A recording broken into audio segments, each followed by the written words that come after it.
बाड़मेर में अलग ही तरह की सियासत खेली जा रही है। हर कोई अपने अपने राजनीतिक स्वार्थ की लड़ाई लड़ने में व्यस्त है। इसी बीच हनुमान बेनीवाल का मास्टर प्लान हम आपके लिए लेकर आए हैं। जी हाँ, बड़ा ही गजब है वो, अजब भी है वो। बताएंगे आपको सब कुछ डिटेल में इस वीडियो में, इसलिए बने रहेगा आखिर तक हमारे साथ। नमस्कार, मैं हूं चेतना शर्मा। आप देखना शुरू कर चुके हैं संवाद भारत का, भारत के लिए।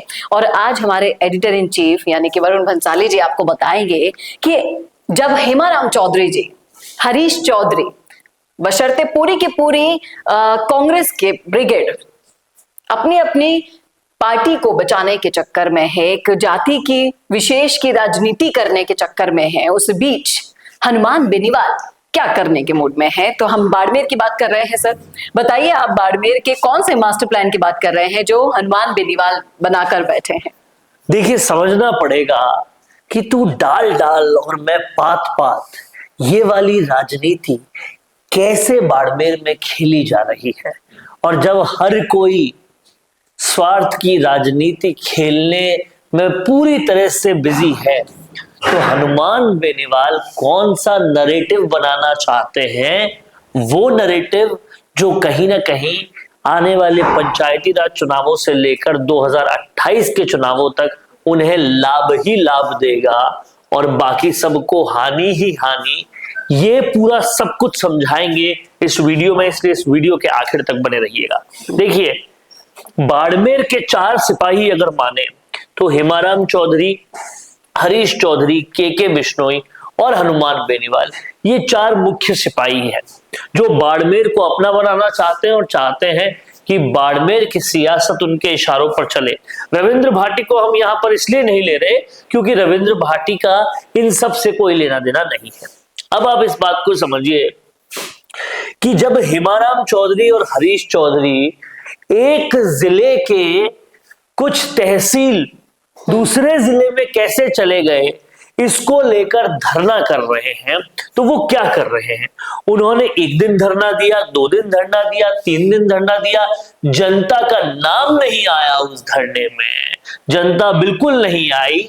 और फिर उस धरने में अपनी साख को बचाने के लिए उन्होंने पूरी कांग्रेस से आह्वान किया कि अब तो आओ, अब तो आओ, अब तो आओ। तो धरने के 5वें दिन टीकाराम जूली, गोविंद सिंह डोटासरा, सचिन पायलट, ये सब लोग गए। और फिर वो कांग्रेसी कार्यकर्ता जिनको कांग्रेस में पद चाहिए, जो सचिन पायलट के फैन हैं, इन लोगों की वजह से थोड़ी तादाद दिखी, पर 1 दिन की तादाद दिखी, बाकी कोई उस धरने में उनको सपोर्ट नहीं कर रहा। दूसरी तरफ के बिश्नोई, जिनको वो माना जाता है जिनकी वजह से पचपदरा और धोरी मन्ना बालोतरा में चले गए, उन्होंने एक हैशटैग ट्रेंड कर दिया जो पूरी तरह से हेमाराम चौधरी के खिलाफ था कि हेमाराम चौधरी अपनी बेटी को लॉन्च करना चाहते और हनुमान बेनीवाल के भी थोड़ा बहुत खिलाफ रहा वो। तो ये तीनों धरना और हैशटैग का काम कर रहे थे। और कहीं ना कहीं ये गलतफहमी बहुत सारे नेताओं की होती है कि जनता कुछ देख नहीं रही। जनता देख रही थी कि ये पूरी तरह से अपनी सियासत चमकाने का काम कर रहे हैं। इसीलिए ना तो हेमाराम चौधरी और हरीश चौधरी के धरने में उस धरने की वजह से कोई आया, जो आए वो पायलट की फैन फॉलोइंग की वजह से कल जो आए वो आए, बाकी कोई नहीं आया। और ना ही जो हैशटैग ट्रेंड कराने वाला काम था उसमें कुछ कार्यकर्ताओं के अलावा कोई एजेंसी काम कर रही होगी तो कर रही होगी, बाकी वो कुछ कार्यकर्ताओं की जो ट्वीट्स थे वो थे। अब जनता जब ये सब कुछ देख रही है तो उन्होंने एक तो सबूत दे दिया कि हम आए नहीं तुम्हारे धरने में, मतलब तुम्हारे धरने से हमारा कोई वास्ता नहीं। और उसके बाद उस जनता ने दिखा दिया कि ये सारी चीजें जो है वो पर्सनल सियासत को चमकाने की थी। पर्सनल सियासत के ग्राउंड्स पूरे हिल गए थे, जमीन खिसक गई थी, उसको चमकाने की थी।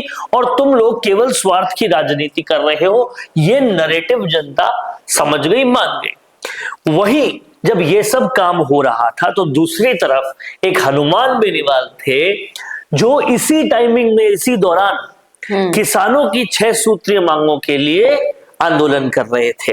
अब देखिए, पूरी जाट बेल्ट सबसे ज्यादा उनका प्रभाव किसानों पर होता है। और इन्होंने जब ये स्वार्थ की राजनीति कर रहे थे तब किसानों को ही उन्हीं की मांगों के लिए धरना दे दिया, और न सिर्फ धरना दिया, वो मांगे मनवा भी ली प्रशासन से। अब नैरेटिव क्या सेट हो रहा है कि बाकी सब कर रहे हैं स्वार्थ और ये कर रहे हैं जनता के लिए तो पिछले 2.5 साल में जब भी सड़क पर उतरी है कांग्रेस, अपने लिए ही उतरी है। जाहिर तौर पर अब जब ये चीज सामने आती है तो पीछे से वो नैरेटिव भी आता है कि कांग्रेस कब कब उतरी। रॉबर्ट वाड्रा के वक्त उतरी, उन पे जो रेट्स पड़ गई थी तब उतरी, या बिहार के वोट चोरी के आंदोलन पर यहाँ पे आंदोलन कर रहे हैं। लेकिन हनुमान बेनीवाल राजस्थान के मसलों पर, बजरी खनन, किसानों की मांगे, इन सब पर उतरे और मांगे मनवाई भी। ये नैरेटिव पूरी तरह से सेट हो गया, और इस वक्त इस नैरेटिव को सेट करने का मतलब साफ साफ होता है कि जनता के दिमाग में ये क्लियर कर देना कि कौन जनता के लिए काम कर रहा है और कौन काम कर रहा है खुद की सियासत के लिए।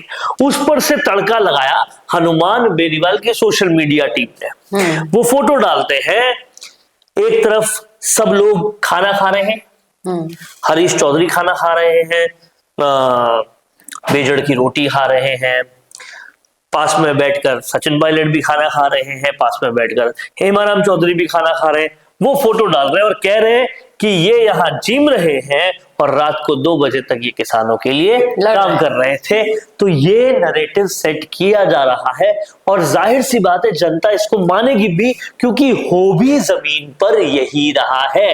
लेकिन आप ये बताइए कि जिस तरीके से भीड़ उमड़ाई गई बाड़मेर में, क्या लगता है कि वो भीड़ अभी तक तो नहीं थी जब तक हेमाराम चौधरी, बस वही तो बात है, ये भीड़ सचिन पायलट, ये भीड़ उन कांग्रेस की कार्यकर्ताओं की है जो गोविंद सिंह डोटासरा से कोई पोस्ट चाह रहे हैं, कोई पार्षद का टिकट चाह रहे हैं, कोई पंचायत का टिकट चाह रहे हैं, या उनकी है जो सचिन पायलट को सचिन पायलट की वजह से मोहब्बत करते हैं, उनके फैन है। तो ये साफ साफ साबित हो जाता है। अगर ये भीड़ 1% भी उसके लिए होती कि पचपदरा धोरी मन्ना को तुमने क्यों बालोतरा में डाला, तो ये भीड़ पहले, दूसरे, तीसरे, चौथे दिन क्यों नहीं आई, ये सबसे बड़ा सवाल है। अब समझने वाली बात एक और है, वो है टाइमिंग की।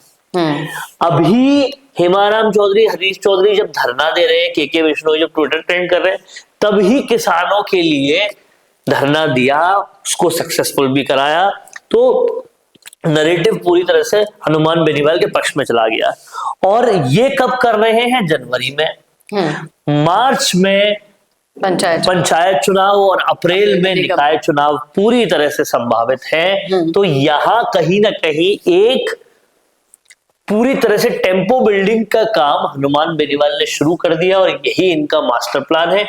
अब इस नैरेटिव को कि मैं कर रहा हूं जनता का काम, मैं कर रहा हूं अपोजिशन का काम, मैं कर रहा हूं विपक्ष का काम, कांग्रेस कर रही है आकाओं के लिए काम, अपनी सियासी जमीन बचाने के लिए काम, ये नैरेटिव इसी तरह से आगे बढ़ता जाएगा।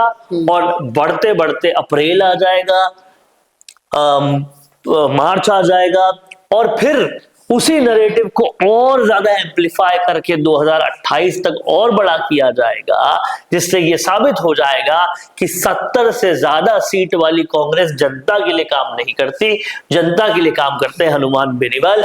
यही हनुमान बेनीवाल का मास्टर प्लान है। और इसी मास्टर प्लान के बीच में अभी हाल ही में जब सचिन पायलट बाड़मेर गए, वहां बोलते हैं वो कि सिर्फ 35 महीने बाद कांग्रेस की सरकार है।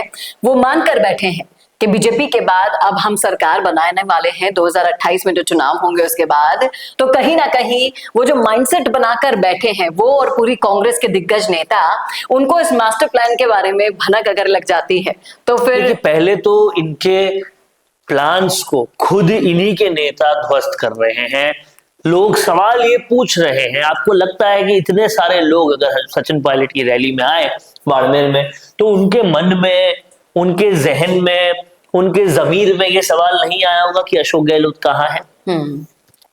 तो कांग्रेस तो खुद ही कांग्रेस को हराने का काम कर रही है जी। और कहीं ना कहीं ये सवाल आता रहेगा। अंदरूनी कलह चाहे भाजपा में भी हो, लेकिन अंदरूनी कलह में सबसे अव्वल कांग्रेस ही आएगी जब तक ये चीज दिखाई जाएगी, बार बार बताई जाएगी।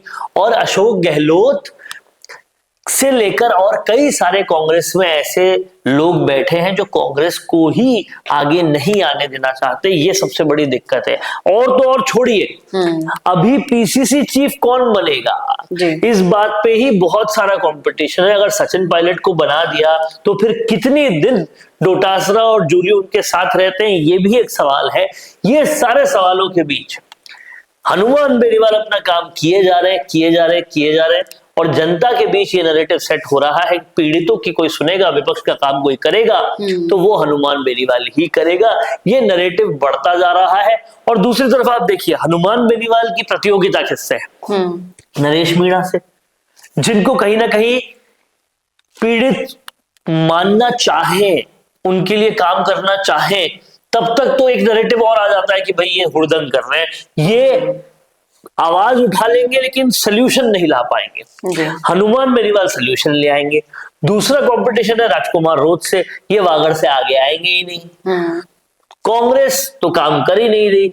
ऐसे में भाजपा के बाद जो सत्ता में है, विपक्ष का रोल कौन निभाएगा? इस कंपटीशन में हनुमान बेनीवाल से कौन आगे जाएगा?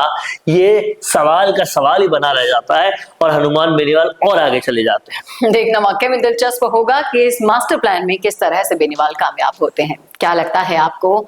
बताइएगा जरूर कमेंट करके कमेंट बॉक्स में। कैसा लगा वीडियो बताना ना भूलेगा। और ऐसे वीडियोस के लिए देखते रहिए संवाद भारत का, भारत के लिए। नमस्कार।